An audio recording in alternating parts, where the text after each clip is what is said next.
আসসালামু আলাইকুম। একটা কথা আছে, সেটা হচ্ছে বাইক দেয় আপনাকে প্রকৃতির কাছে যাওয়ার স্বাধীনতা। তো তখন এই কথাটার অনেকে ভ্যাটও দেয় যে হচ্ছে আচ্ছা আমাদের যারা বাইক নিয়ে আমরা কি প্রকৃতির কাছে যাইতে পারি না?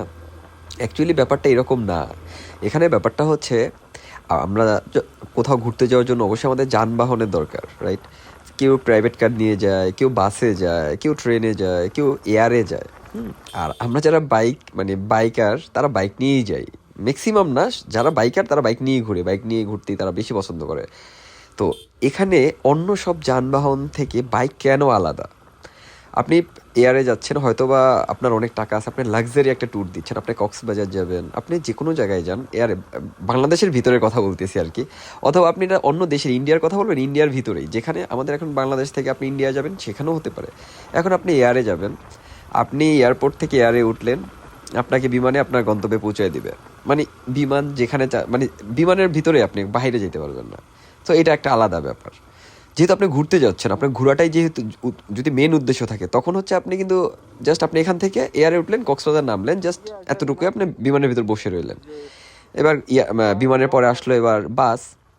আপনি ঢাকা যাত্রাবাড়ি থেকে বাসে উঠলেন, আপনাকে হচ্ছে কক্সবাজার নামাই দেবে, মধ্যে এক দুই জায়গায় থামাবে। আচ্ছা, মধ্যে আপনার হিসু ধরুক, ওয়াশরুমে চাপ দিয়ে একটা সুন্দর জায়গা হোক, চা খাইতে ইচ্ছা করুক, ডাজেন্ট ম্যাটার, সে তার গতিমতো চলবে। এবার আসি ট্রেনে বাস থেকে একটু আমি মনে করি একটু এনজয়েবল, কজ ভিতরে আড্ডা দেওয়া যায়, সবাই একসাথে বসে প্রকৃতিটাও দেখা যায়, বাট নামার কোনো চান্স নাই। আচ্ছা, এখন আছি প্রাইভেট কার। তো প্রাইভেট কারের ব্যাপারটা, যাদের পার্সোনাল কার যেগুলো, এটাই তো প্রাইভেট কার। তো যাদের পার্সোনাল গাড়ি ভাড়া করে যায়, হাইস বলেন, প্রাইভেট কার বলেন, এগুলো একটু বেটার। কিন্তু এখানেও একটা প্রবলেম কি, যে প্রাইভেট কার আপনি গেছেন, প্রাইভেট কার অনেক জায়গায় মুভ করতে পারে না। যে কোনো দেখা গেছে আপনি একটা চিপা রাস্তাটা ঢুকবেন, সেখানে ঢুকতে পারতেছেন না। তো এখানেও আপনার প্রবলেম আছে। এবার আসি বাইকের ক্ষেত্রে। এই যে অন্য যতগুলা যানবাহনের যতগুলা ব্যাপার বললাম, এগুলাতে আপনি অবশ্যই কমফোর্ট পাবেন, লাক্সারি পাবেন, হ্যাঁ, সেফটি পাবেন, সব দিক দিয়ে ওগুলা বেস্ট। কিন্তু ওই যে প্রথমে আমি একটা কথা বলছি, প্রকৃতির কাছে যাওয়ার যে স্বাধীনতা, এটা আপনি বাইক ছাড়া কোনো কিছুতে পসিবল না। যদি বলেন কেন, দেখেন, আপনি গাড়ি চালাচ্ছেন, সুন্দর একটা রাস্তা, এখন আপনার ইচ্ছা করতেছে আমি এখানে নামবো, আপনার ইচ্ছা করতেছে, না নামলেও কিছু হবে না, বাট আপনি ইচ্ছা করতেছেন বাইকটা রাস্তার পাশে স্লো করে দেন, দেন হচ্ছে গিয়ে আপনি নামেন, নাইমা একটু ওই জায়গা দেখেন, জায়গাটাকে উপভোগ করেন, ইটস ওকে, একটা সাবজেক্ট গেল। আর একটা আসলো, আপনার খুব চা খাইতে ইচ্ছা করতেছিল, আপনি এখন মানে কোথায় থামবেন, রোড সাইড পাশেই আপনি আহ, একটা দোকান দেখলেন, টং দোকান, যেখানে আপনি চাইলেই বাইক দিয়ে থামাই দিতে পারেন। হ্যাঁ, এখানে এখন যারা প্রাইভেট কার নিয়ে যায় তারা বলতে পারে ভাই আমরা তো চাইলে থামাইতে পারি। ভাই হাইওয়ে কেন্দ্রিক আপনি চাইলেই কিন্তু আপনি একটা প্রাইভেট একটা হাই চাইলেই থামাইতে পারবেন না, একটা চিপার মধ্যে চাইলেই ঢুকতে পারবেন না। আর বাসের কথা বাতিয়ে দিই, আপনি তো বাস উঠলে দেখবেনই না ভাই কোথায় টং টং দোকান, কোথায় কি। আপনি তো ভাই ওয়াশরুমে চাপ দিলেই আপনি নামাবে না, আপনি আবার চা খাইতে কোত্থেকে নামবেন? আর যারা বিমানে যায় ভাই, এদের সাবজেক্টেই বাদ, এরা তো ভাই ভিভিআইপি, এরা তো আর তাদের সাথে প্রকৃতির তাদের দেখার কোনো দরকার নাই। হ্যাঁ, এবার আসি হচ্ছে গা আপনার মানে যে এনজয়ের যে ব্যাপারটা, দেখেন বন্ধু বান্ধবরা যখন একসাথে যায় সবাই, তখন দেখা গেছে গাড়ি চলতেছে চলতেছে, হুট করে মনে হইলো যে আমরা সবাই একটু থাইমা দুই চারটা ছবি তুলি, এটা যে কোনো জায়গা হতে পারে। দেখেন যারা বাইকাররা যায়, একটা প্রবাদ আছে, বাইকাররা মানে মানে স্পট যেটা বলে না, অনেকে বলে না ভাই আপনি কোন কোন স্পট ঘুরবেন, অ্যাকচুয়ালি ভাই বাইকাররা যেখানে গাড়ি থামায় সেটাই স্পট হয়ে যায়।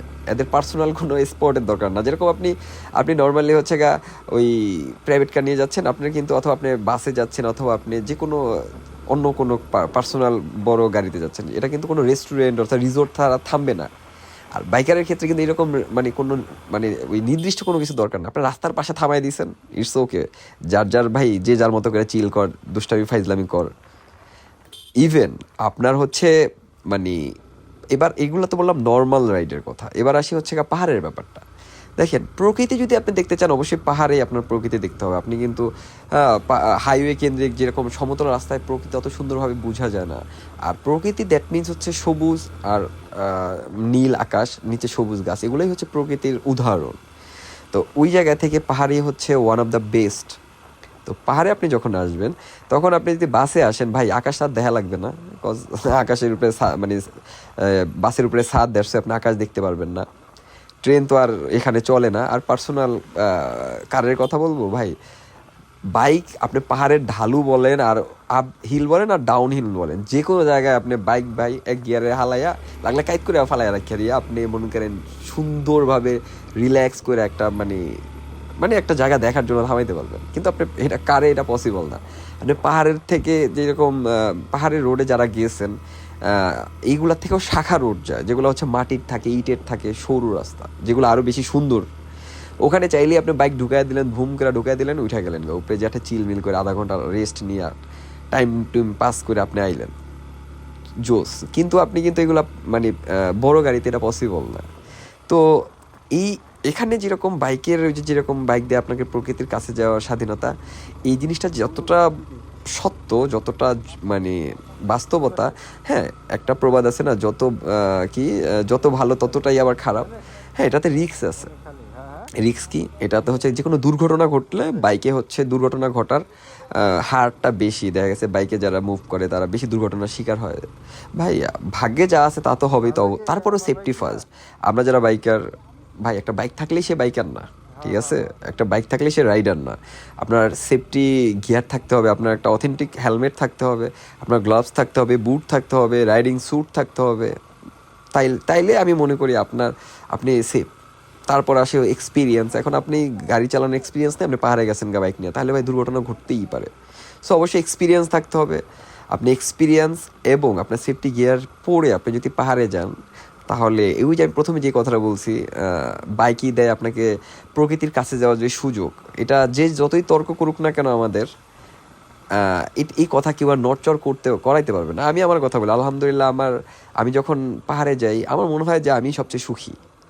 আমার হয়তো বা আমার দামি গাড়ি থাকলে আমি এত সুখ পাইতাম না, আমার আরও কোনো কিছু থাকলেও আমি এটা পাইতাম না। আমি যেহেতু অ্যাটলিস্ট বাইক চালাইয়া আমি অ্যাজ এ বাইকার হিসাবে আমি গর্বিত, আমার জীবনও সার্থক। তো এতটুকুই বলার জন্য সবাই ভালো থাকবেন। আল্লাহ হাফেজ, টাটা, বাই বাই, আসসালামু আলাইকুম।